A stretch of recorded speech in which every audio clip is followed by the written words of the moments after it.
Welcome student, welcome once again. चलिए सबसे पहले ये समझते हैं, हमने अपने प्रीवियस वीडियो में ये समझा कि हमें इस चैप्टर में क्या क्या पढ़ना है। अब हम इस चैप्टर की स्टार्टिंग करते हैं। चैप्टर का नाम क्या है? Admission of a new partner. Okay, सबसे पहले स्टूडेंट हमें ये समझना होगा यहाँ पर कि क्यों हमें नए पार्टनर की जरूरत पड़ती है। भाई एक चीज आपको ये समझना है यहाँ पर कि फर्म तो ऑलरेडी चल रही है, और जब फर्म ऑलरेडी चल रही है तो क्यों हम किसी और को अपने फर्म में एंट्री दें, क्यों इसको अपना पार्टनर बनाएं, क्यों किसी नए पार्टनर को एडमिशन दें। ये चीज को समझना बहुत जरूरी है। तो स्टूडेंट देखिए, सबसे पहले बिजनेस को नए पार्टनर की जरूरत क्यों पड़ती है। आप खुद सोचिए, जब आप अपने बिजनेस को रन कर रहे हैं तो आपको अपने बिजनेस को जो ऑलरेडी पार्टनरशिप में चल रही है, मान लो आपके पार्टनर्स हैं, फिर एक नए और एडिशनल पार्टनर को क्यों लाना, इसका रीजन है। तो सबसे पहले हमें इस चैप्टर में क्या समझना है? Reason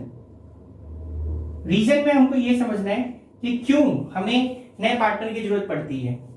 point number 1, more capital. जब हमें कैपिटल की जरूरत पड़ती है, कैपिटल क्या होता है? जब हमें एक्स्ट्रा अमाउंट की जरूरत पड़ती है, बहुत पैसे की जरूरत पड़ती है, तो हम एक नए पार्टनर को अपने फर्म में एंट्री दे सकते हैं। ठीक है बच्चों। Point number 2, expansion of business. Expansion of business means जब अपने बिजनेस को हम एक्सपैंड करने के लिए सोचते हैं तो हमें नए पार्टनर की जरूरत पड़ती है। Point number 3, expansion of business कैसे पॉसिबल है? जब हमारे पास एक कॉम्पिटेंट एंड एक्सपीरियंस पर्सन हो, ताकि वो अपने एक्सपीरियंस को यूज करके हमारे बिजनेस को एक्सपैंड कर सके। तो मींस अगर हमारे पास कोई एक्सपीरियंस, जिसको एक्सपीरियंस पर्सन, ठीक है बच्चों, एक्सपीरियंस पर्सन क्या कर सकते हैं? एक्सपीरियंस पर्सन जब हमारे बिजनेस में आएगा तो हमारे बिजनेस को और अच्छे से एक्सपैंड कर सकता है, रन कर सकता है। ठीक है। उसके बाद हम और क्या बोल सकते हैं इसके अंदर? उसके बाद हम ये बोल सकते हैं कि जैसे कि मान लो आपकी ऑर्गेनाइजेशन में कोई केपेबल एम्प्लॉई है, उसको इंकरेज करने के लिए, अब उसको इंकरेज अगर हमें करना है तो उसको हम ये भी ऑफर दे सकते हैं कि आप हमारे फर्म में एज ए पार्टनर काम कर सकते हैं। तो वो क्या लेके आएगा? कैपिटल लाएगा, गुडविल लाएगा। ठीक है बच्चों। तो हम यहां पे क्या कर सकते हैं? एनकरेज, और एनकरेज द एम्प्लॉय। अब इसका मीनिंग ये नहीं है कि हम किसी भी एम्प्लॉय को उठा के अपने पार्टनरशिप फर्म में ले आएंगे, जो हमें पोटेंशियल लगेगा, जिसमें हमको पोटेंशियल लगता है। ठीक है बच्चों।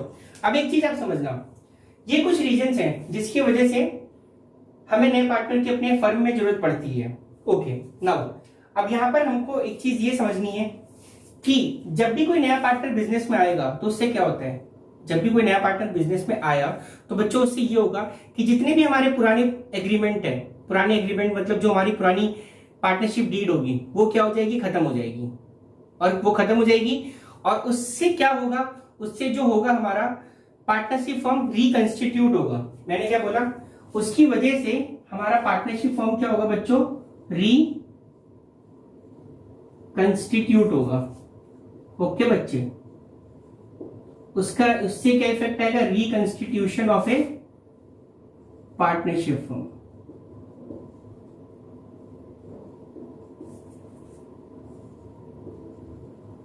अभी reconstitution of the partnership firm क्यों हुआ? इसका मेन रीजन ये है, देखो, जो भी पुरानी एग्रीमेंट होगी वो पुराने पार्टनर्स के बीच में चला होगा। अब जब कोई नया व्यक्ति हमारे एज ए पार्टनर हमारे बिजनेस को ज्वाइन कर रहा है तो पुरानी चीजें तो हमें खत्म करनी पड़ेंगी ना। अच्छा, एडमिशन हम किसी पार्टनर को कब दे सकते हैं? कौन सी वो कंडीशन जब दे सकते हैं? एडमिशन हम पुराने पार्टनर को तभी दे सकते हैं बच्चों जब सारे पार्टनर उस कंडीशंस के लिए अग्री करेंगे। Reconstitution of a partnership firm ये होता क्या है? देखो, बेसिकली वो कौन कौन से कंडीशंस हैं जहां पे reconstitution of a partnership firm possible है। देखो बच्चों, point number 1, admission.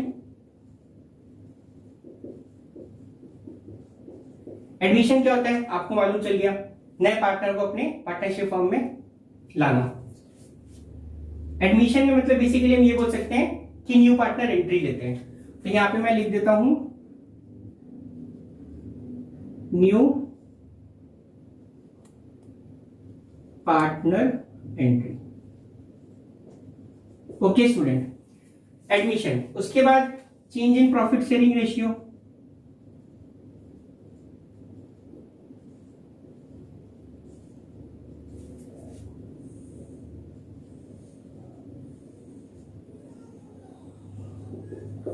Changing profit sharing ratio का मीनिंग हुआ कि मान लो पहले दो पार्टनर हैं, ठीक है बच्चों, यहां पे आप समझ लेते हैं इसको, ये नोट कर लीजिएगा आप।